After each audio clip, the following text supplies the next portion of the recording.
ദക്ഷിണേഷ്യയുടെ പ്രതിരോധത്തിലെ തന്ത്രപരമായ ഒരു മാറ്റം. ഈ മാറ്റം ഒരുപക്ഷെ ഇന്ത്യക്ക് ഒരു വെല്ലുവിളിയായി തീരാനുള്ള സാധ്യതയുമുണ്ട്. മറ്റൊന്നുമല്ല, ഇന്ത്യയുടെ അയൽരാജ്യമായ ബംഗ്ലാദേശ് ഇപ്പോൾ ഒരു വമ്പൻ തീരുമാനവുമായി മുന്നോട്ട് പോകുകയാണ്. ആഭ്യന്തരമായി തന്നെ വളരെ വലിയ രീതിയിൽ ഡ്രോൺ നിർമ്മാണവുമായി, ഡ്രോൺ വികസനവുമായി മുന്നോട്ട് പോകാനാണ് ബംഗ്ലാദേശ് ഇപ്പോൾ തീരുമാനിച്ചിരിക്കുന്നത്.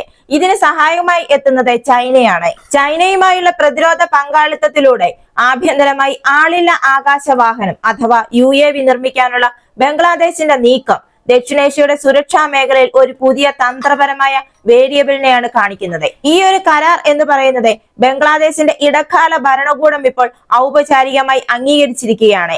ആയുധ സംഭരണത്തിൽ നിന്ന് പ്രതിരോധ വ്യാവസായിക സഹകരണത്തിലേക്കുള്ള ചൈനയുമായുള്ള ഒരു മാറ്റം. ഇന്ത്യയുടെ കിഴക്കൻ വടക്കു കിഴക്കൻ അതിർത്തികളുടെ സമീപത്തായി ചൈനീസ് സാങ്കേതിക വിദ്യയും ദീർഘകാല പ്രവർത്തന സാന്നിധ്യവുമാണ് എത്താൻ പോകുന്നത്. ഈ കഴിഞ്ഞ ജനുവരി 27-ന് ബംഗ്ലാദേശ് വ്യോമസേനയും സർക്കാർ ഉടമസ്ഥതയിലുള്ള ചൈനീസ് പ്രതിരോധ ഇലക്ട്രോണിക്സ് കമ്പനിയായ China Electronics Technology Group Corporation ഇന്റർനാഷണലും തമ്മിൽ പ്രതിരോധ കരാറിൽ ഒപ്പുവെച്ചു. ധാക്ക കന്റോൺമെന്റിലെ ബംഗ്ലാദേശ് വ്യോമസേന ആസ്ഥാനത്താണ് ഒപ്പുവെക്കൽ നടന്നത്. ഈ കരാർ എന്താണെന്ന് പിന്നീട് ബംഗ്ലാദേശ് പ്രതിരോധ മന്ത്രാലയം ഔദ്യോഗികമായി പ്രസ്താവിക്കുകയും ചെയ്തു. കരാർ പ്രകാരം അത്യാധുനിക UAV-കൾ നിർമ്മിക്കുന്നതിനും കൂട്ടിച്ചേർക്കുന്നതിനുമുള്ള ഒരു സൗകര്യം BAF-ഉം CETC-യും സംയുക്തമായി സ്ഥാപിക്കും എന്നായിരുന്നു കരാർ. ഇത് മാത്രമല്ല, ചൈനയുടെ ഭാഗത്തുനിന്ന് സാങ്കേതിക വിദ്യ കൈമാറ്റവും ഈ കരാറിൽ ഉണ്ട്. ബംഗ്ലാദേശിന് ദീർഘകാലത്തേക്ക് സ്വതന്ത്രമായി UAV-കൾ നിർമ്മിക്കാൻ പ്രാപ്തമാക്കുന്നതിന് ലക്ഷ്യമിട്ടുള്ള ഘടനാപരമായ ശേഷി വർദ്ധിപ്പിക്കൽ നടപടികളും ഈ കരാറിൽ ഉൾപ്പെടുന്നു. ഘട്ടം ഘട്ടമായുള്ള ഒരു സമീപനമാണ് ഈ കരാർ വ്യക്തമാക്കുന്നത്.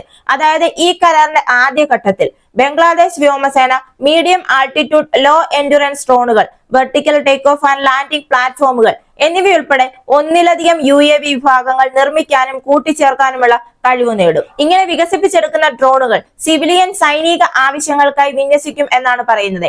ഔദ്യോഗിക പ്രസ്താവന പ്രകാരം ഈ പങ്കാളിത്തത്തിന് കീഴിൽ നിർമ്മിക്കുന്ന UAV-കൾ സൈനിക ദൗത്യങ്ങൾ ഉപയോഗിക്കുന്നതിന് പുറമെ മാനുഷിക സഹായത്തിനും ദുരന്ത നിവാരണ പ്രവർത്തനങ്ങൾക്കും പിന്തുണ നൽകും എന്നും പറയുന്നു. ബംഗ്ലാദേശിലെ ഉദ്യോഗസ്ഥർ തന്ത്രപരമായി വളരെ പ്രധാനപ്പെട്ട ഒരു സ്ഥലമായി വിശേഷിപ്പിച്ചിരിക്കുന്ന ബോഗ്ര വ്യോമത്താവളത്തിലാണ് ഈ UAV നിർമ്മാണം ആസൂത്രണം ചെയ്തിരിക്കുന്നത്. അതായത് ഈ പദ്ധതിയിൽ ഒരു ഉൽപാദന അസംബ്ലി ലൈൻ സ്ഥാപിക്കുക മാത്രമല്ല, വ്യോമത്താവളവുമായി ബന്ധപ്പെട്ട അടിസ്ഥാന സൗകര്യങ്ങളുടെ വികസനവും ഉൾപ്പെടുന്നുണ്ട്.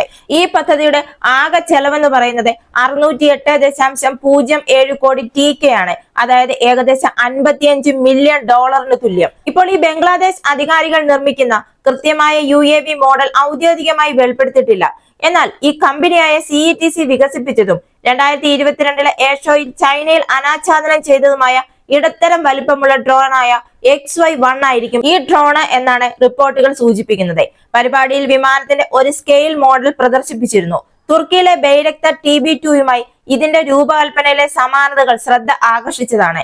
CETC-യുടെ അഭിപ്രായത്തിൽ സിവിലിയൻ സൈനിക ദൗത്യങ്ങൾക്കായി രൂപകൽപ്പന ചെയ്തിരിക്കുന്ന XY-1 ദിവസം മുഴുവൻ പറക്കാൻ കഴിയുന്ന പൂർണ്ണ സ്വയംഭരണ പറക്കൽ ശേഷിയാണ് നൽകുന്നത്. രഹസ്യാന്വേഷണം, നിരീക്ഷണം, അതിർത്തി പെട്രോളിംഗ്, ഇലക്ട്രോണിക് യുദ്ധം, ആശയവിനിമയ പിന്തുണ, ആക്രമണ റോഡുകൾ എന്നിവയുൾപ്പെടെ വിപുലമായ ജോലികളെ പിന്തുണയ്ക്കുന്നതിനാണ് ഈ ഡ്രോൺ ഉള്ളത്. ഇതിന്റെ ബ്ലെൻഡഡ് വിംഗ് ബോഡി കോൺഫിഗറേഷനും ഇൻവേർട്ടഡ് വി ടെയിലും ബൈരക്തർ TB2-വിൽ കാണുന്ന അതേ സ്വഭാവ സവിശേഷതകളാണ്. എന്നാൽ എഞ്ചിൻ ലേഔട്ടിൽ ഇത് വ്യത്യാസപ്പെട്ടിരിക്കുന്നു. ഇതുകൂടാതെ ഇലക്ട്രോ ഒപ്റ്റിക്കൽ സെൻസറുകൾ, രഹസ്യാന്വേഷണ മൊഡ്യൂളുകൾ, ആശയവിനിമയ സംവിധാനങ്ങൾ, ബോംബുകൾ, വായുവിൽ നിന്ന് ഉപരിതലത്തിലേക്ക് വിക്ഷേപിക്കാവുന്ന മിസൈലുകൾ തുടങ്ങിയ ആയുധങ്ങൾ ഉൾപ്പെടെ വേഗത്തിൽ പരസ്പരം മാറ്റാൻ കഴിയുന്ന വിവിധ പേലോഡുകളെ ഈ XY-1 പിന്തുണയ്ക്കുന്നുമുണ്ട്. എന്നാൽ ഇതിന്റെ റേഞ്ച്, എൻഡുറൻസ്, പേലോഡ് കപ്പാസിറ്റി എന്നിവയുൾപ്പെടെയുള്ള വിശദമായ സാങ്കേതിക സവിശേഷതകൾ ഈ കമ്പനി ഇതുവരെയും പരസ്യമായി വെളിപ്പെടുത്തിയിട്ടില്ല. ഇങ്ങനെ ഇപ്പോൾ ബംഗ്ലാദേശിൽ ചൈന തങ്ങളുടെ പ്രതിരോധ സാന്നിധ്യം വർദ്ധിപ്പിക്കുകയാണ്. പതിറ്റാണ്ടുകളായി ബംഗ്ലാദേശിന്റെ പ്രതിരോധ ഉപകരണങ്ങളുടെ പ്രധാന വിതരണക്കാരാണ് ചൈന. കൂടാതെ UAV നിർമ്മാണ കരാർ ഇതിനകം തന്നെ വിപുലമായ സൈനിക ബന്ധത്തെ അടിസ്ഥാനമാക്കിയുള്ളതാണ്. ബംഗ്ലാദേശിന്റെ സായുധ സേന നിലവിൽ പ്രവർത്തിപ്പിക്കുന്ന അന്തർവാഹിനികൾ, ഉപരിതല യുദ്ധവിമാനങ്ങൾ, റഡാർ സംവിധാനങ്ങൾ, യുദ്ധവിമാനങ്ങൾ എന്നിവയുൾപ്പെടെ നിരവധി ചൈനീസ് നിർമ്മിത പ്ലാറ്റ്ഫോമുകളാണ് ബംഗ്ലാദേശ് സേന ഇപ്പോൾ പ്രവർത്തിപ്പിച്ചുകൊണ്ടിരിക്കുന്നത്. ഇവിടെ എന്തിനാണ് ഇന്ത്യ ഈ കാര്യത്തിൽ ആശങ്കപ്പെടുന്നത് എന്ന് നോക്കുകയാണെങ്കിൽ, ചൈനയുടെ വീക്ഷണകോണിൽ നിന്ന് നോക്കുമ്പോൾ ബംഗ്ലാദേശിൽ ഒരു ഡ്രോൺ നിർമ്മാണ കേന്ദ്രം സ്ഥാപിക്കുന്നത് ഒന്നിലധികം ഗുണങ്ങളാണ് നൽകുന്നത്. ബംഗ്ലാദേശിലെ ഈ ഡ്രോൺ നിർമ്മാണ കേന്ദ്രം ഭൂമിശാസ്ത്രപരമായി ദക്ഷിണേഷ്യൻ, തെക്ക് കിഴക്കൻ ഏഷ്യൻ, പശ്ചിമേഷ്യൻ വിപണികൾക്ക് പോലും സേവനം നൽകാൻ സാധിക്കും. അതേപോലെ തന്നെ ഈ സ്ഥലം വളരെയധികം ലോജിസ്റ്റിക് ആഴവും നൽകുന്നു. ഇതുകൂടാതെ ചൈനയുടെ ഏറ്റവും വലിയൊരു പ്രൊജക്ട് ആണ് ബെൽറ്റ് ആൻഡ് റോഡ് ലിങ്ക്ഡ് പദ്ധതി. ഇവിടേക്ക് ഈ ബംഗ്ലാദേശ് തുറമുഖങ്ങൾ, ഗതാഗത ഇടനാഴികൾ, അടിസ്ഥാന സൗകര്യങ്ങൾ എന്നിവയിലെ ചൈനയുടെ വിശാലമായ ബെൽറ്റ് ആൻഡ് റോഡ് ലിങ്ക്ഡ് നിക്ഷേപങ്ങളെയും ഈ പദ്ധതി പൂരകമാക്കും. അതേസമയം ഇന്ത്യയുടെ വടക്ക് കിഴക്കൻ ഇടനാഴിയുമായി ബംഗ്ലാദേശിനുള്ള സാമീപ്യം, ഇരു രാജ്യങ്ങളും പങ്കിടുന്ന ഏകദേശം 4096 കിലോമീറ്റർ കര അതിർത്തിയും കണക്കിലെടുക്കുമ്പോൾ ഈ പദ്ധതി ഇന്ത്യയിൽ ചെറിയൊരു ആശങ്ക ഉണ്ടാക്കുന്നുണ്ട്. ബംഗ്ലാദേശ് പ്രദേശത്ത് നിന്ന് പ്രവർത്തിക്കുന്ന ഈ ഡ്രോണുകൾ ഇന്ത്യൻ വ്യോമാതിർത്തിക്ക് സമീപമുള്ള പ്രദേശങ്ങളിൽ നിരീക്ഷണം, രഹസ്യാന്വേഷണം, ഇലക്ട്രോണിക് ഇന്റലിജൻസ് ശേഖരണ ശേഷികൾ എന്നിവ വർദ്ധിപ്പിക്കുമെന്നാണ് ഇന്ത്യൻ ഉദ്യോഗസ്ഥരും വിശകലന വിദഗ്ധരും ആശങ്ക പ്രകടിപ്പിച്ചിരിക്കുന്നത്. അതായത് ഇന്ത്യയുടെ സെൻസിറ്റീവ് അതിർത്തി പ്രദേശങ്ങൾക്ക് സമീപം ഈ UAVകൾ പ്രവർത്തിക്കാനുള്ള സാധ്യതയാണ് ഈ ആശങ്കകൾ വർദ്ധിപ്പിച്ചിരിക്കുന്നത്. ഒരുപക്ഷെ ബംഗ്ലാദേശും ചൈനയും ഇതേ രീതിയിലുള്ള ഒരു പദ്ധതിയുമായി മുന്നോട്ട് പോകുമ്പോൾ ചൈനീസ് പിന്തുണയുള്ള ഈ ഡ്രോൺ സൗകര്യം സ്ഥാപിക്കുന്നത് ബംഗ്ലാദേശിന്റെ സായുധ സേനയ്ക്കുള്ളിൽ ചൈനയുടെ പ്രവേശനവും സ്വാധീനവും വർദ്ധിപ്പിക്കുമെന്നും നിരവധി നിരീക്ഷകർ മുന്നറിയിപ്പ് നൽകുന്നു. ഇന്ത്യൻ അതിർത്തിയിലെ പ്രദേശങ്ങൾ നിരീക്ഷിക്കാൻ ഈ സാങ്കേതികവിദ്യ സഹായിക്കുമെന്നും കൂടുതൽ വിശാലമായ ചൈനീസ് സൈനിക ലക്ഷ്യങ്ങൾക്കായി ഇന്ത്യയുടെ ഇന്റലിജൻസ് വിവരങ്ങൾ ചൈനയ്ക്ക് ലഭ്യമാകുമെന്നുമാണ് ആശങ്കകൾ. ദക്ഷിണേഷ്യയിലും ഇന്ത്യൻ മഹാസമുദ്ര മേഖലയിലുമെല്ലാം ചൈനയുടെ സ്വാധീനം ഇപ്പോൾ വ്യാപിച്ചുകൊണ്ടിരിക്കുകയാണ്. അതേ രീതിയിൽ തന്നെ ഈ ചട്ടക്കൂടിൽ ബംഗാൾ ഉൾക്കടലിനെ ഇനി ഒരു പെരിഫറൽ തിയേറ്റർ ആയിട്ടല്ല, മറിച്ച് ചൈനയുടെ വികസിച്ചുകൊണ്ടിരിക്കുന്ന ഇന്തോ പസഫിക് പ്രതിരോധ നയതന്ത്രത്തിലെ ഒരു പ്രധാന കേന്ദ്രമായിട്ടാണ് മാറാൻ പോകുന്നത്. ഇങ്ങനെ ഇപ്പോൾ ബംഗ്ലാദേശിൽ ഈ ചൈനീസ് ഡ്രോൺ കമ്പനി സ്ഥാപിക്കുന്നത് ഇന്ത്യക്ക് പ്രശ്നങ്ങൾ സൃഷ്ടിച്ചേക്കാമെന്ന റിപ്പോർട്ടുകളാണ് വരുന്നത്.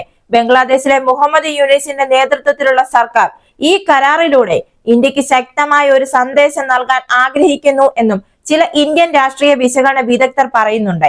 ഈ ഒരു കരാർ ഇന്ത്യക്കൊരു ഭീഷണിയായി തീരുമോ? ഇതിനെപ്പറ്റി എന്താണ് നിങ്ങളുടെ അഭിപ്രായം? മറക്കാതെ തന്നെ കമന്റ് ചെയ്യുക. ഈ വീഡിയോ ഇഷ്ടമായെങ്കിൽ ഒരു ലൈക്ക് തരിക. ഈ ചാനൽ നിങ്ങൾ ഇതുവരെ സബ്സ്ക്രൈബ് ചെയ്തിട്ടില്ല എങ്കിൽ ഒന്ന് സബ്സ്ക്രൈബ് ചെയ്യുക. മറ്റൊരു വീഡിയോയുമായി വീണ്ടും കാണാം.